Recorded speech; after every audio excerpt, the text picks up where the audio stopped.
One day, Ada was cleaning her room and found pictures of her friend with her when they visit KL City Gallery. She recalled back.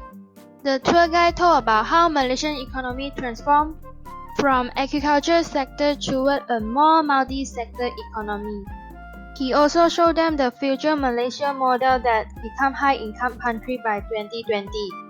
But now, the Vision 2020 failed to achieve, and Malaysia still stuck in the middle-income trap. According to Gill and Karas, they define middle-income trap as a situation when a country is no longer able to maintain the pace of strong convergence by continuing to use basic growth engine. Let's say when a country enters a middle-income list, their labor costs will increase. However, their innovation ability has not been fully developed, although they wish to move further.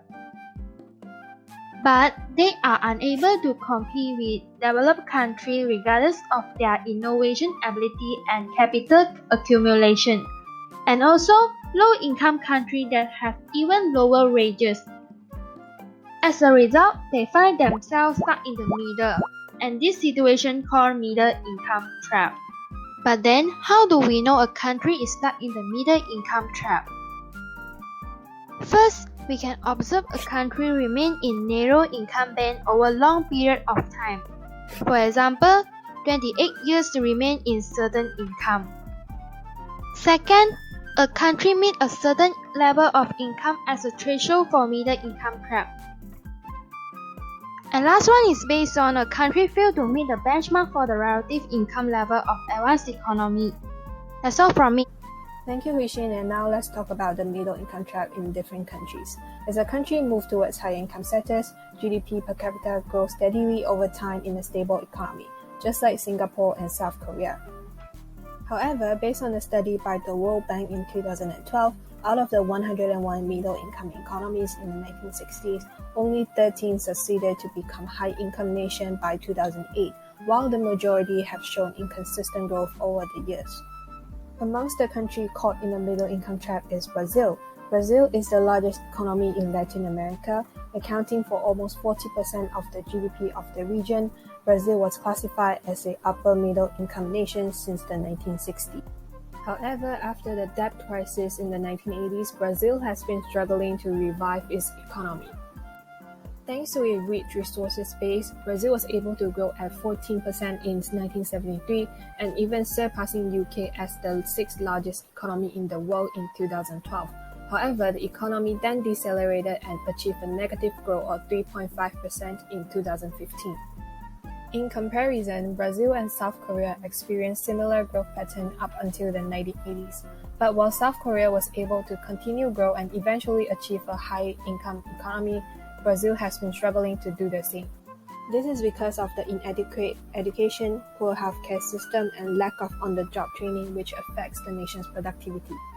According to the Global Competitiveness Report, the lack of long-term vision, distort taxation, and failure to integrate technology into the business model were also the reason behind. Another example is Thailand. Thailand has been experiencing inconsistent GDP per capita growth throughout the years due to different reasons in and out of the country. Thailand's economy is highly dependent on international trade, however, advancing into upper middle status, meaning that it has lost its competitive advantage against other countries like Cambodia, Myanmar, Laos, and Vietnam. In comparison, the exports of goods and services in Vietnam recorded a historic high in 2018, while Thailand has dropped slightly.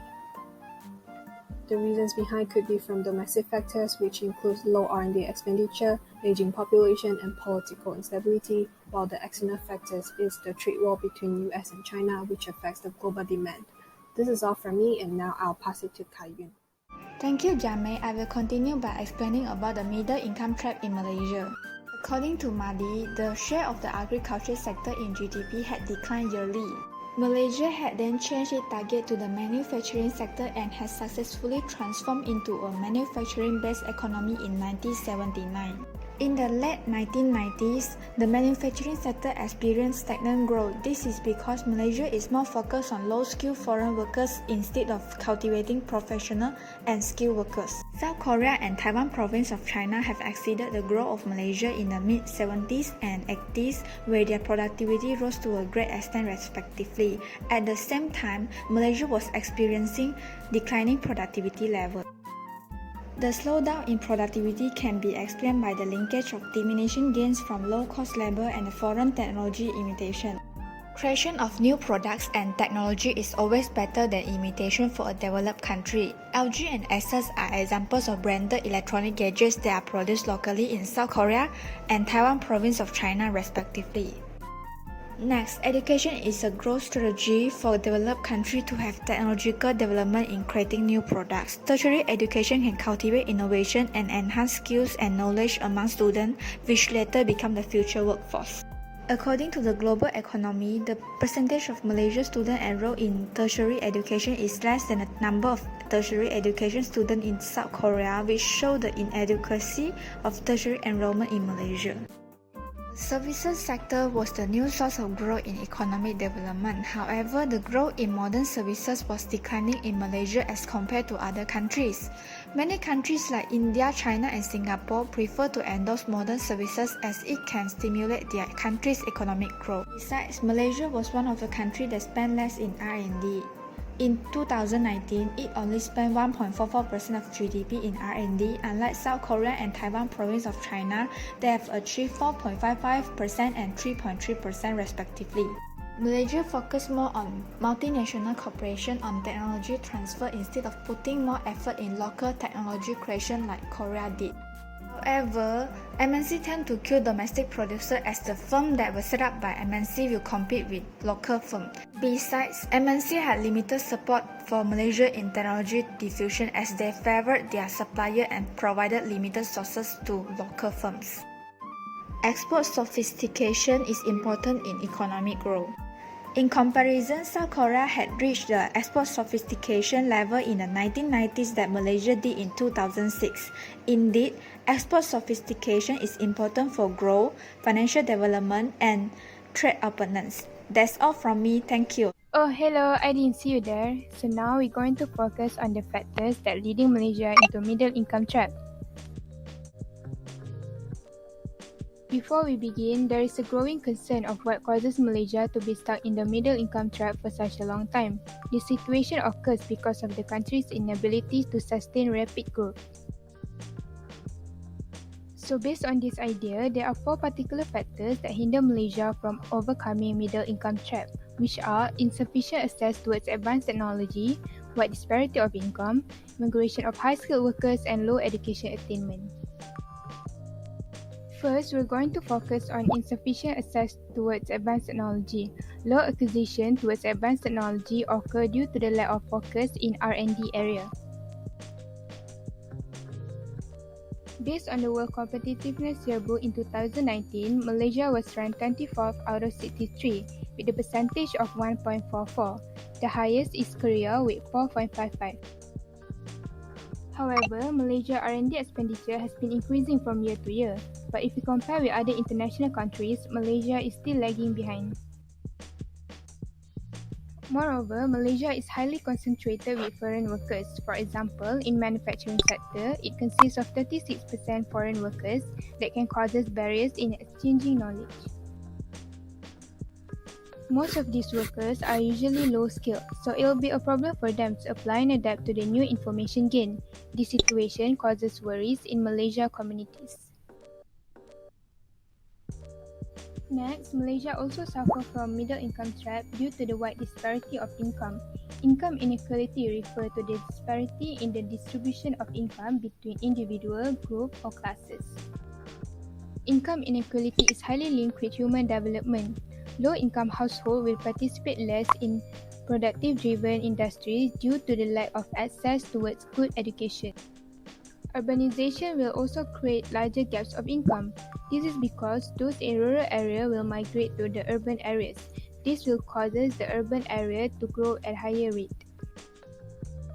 So, when the urban population grows at higher rate in comparison with the rural population, this will lead to nationwide income disparities. Nationwide income disparity increases because rapid urbanization creates more income to those who live in the urban areas. This is because they have more job opportunities. Thus, wide disparity of income is one of the factors that leads to MIT. So, for the next two factors, I'll pass it to my friend. Hello, now let's talk about two other factors that leading Malaysia into middle income trap. Third, the immigration of high-skilled workers.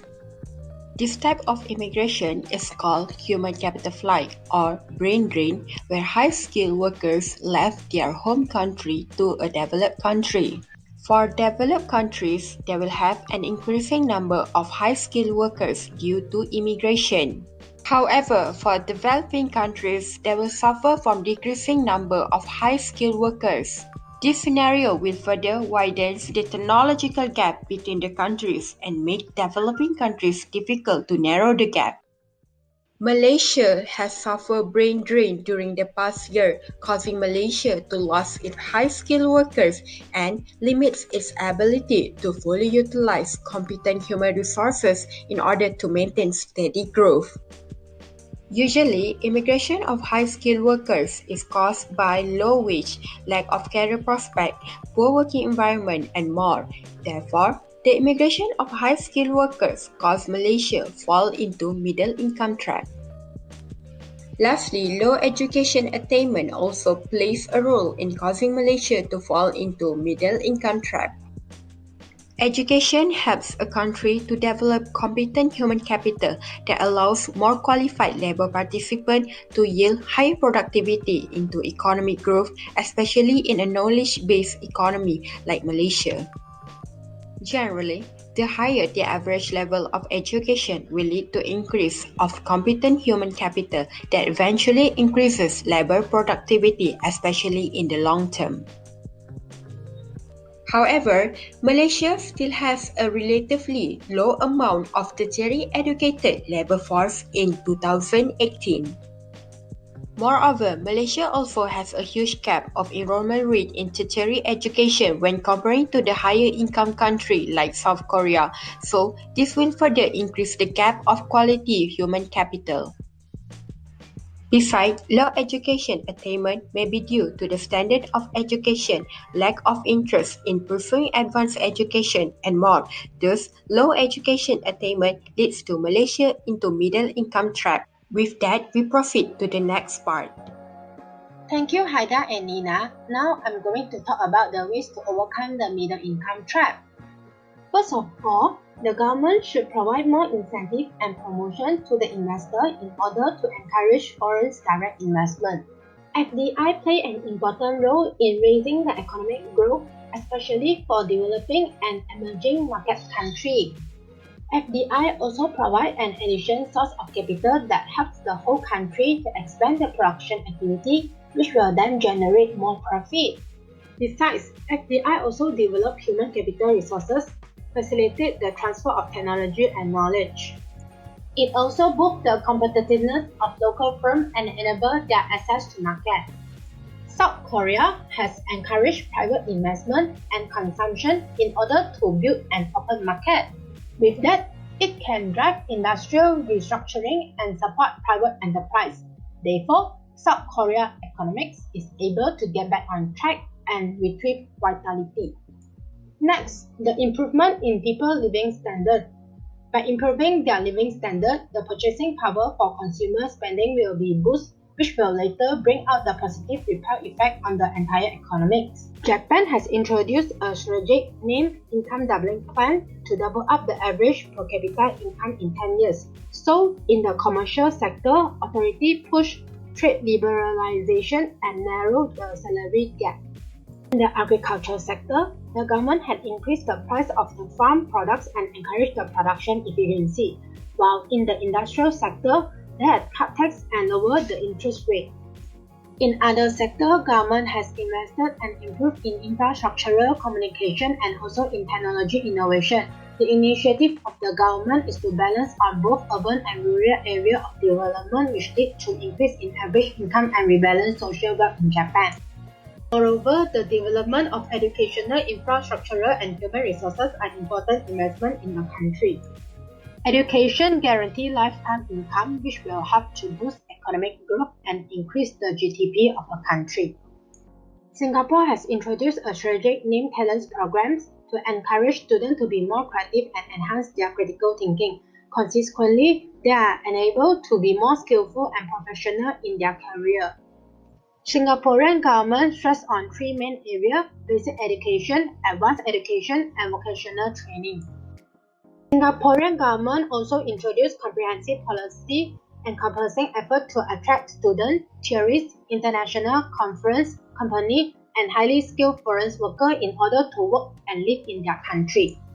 With that, it helped to boost Singapore's economy. That's all from me. Now I'll pass to Yongqian.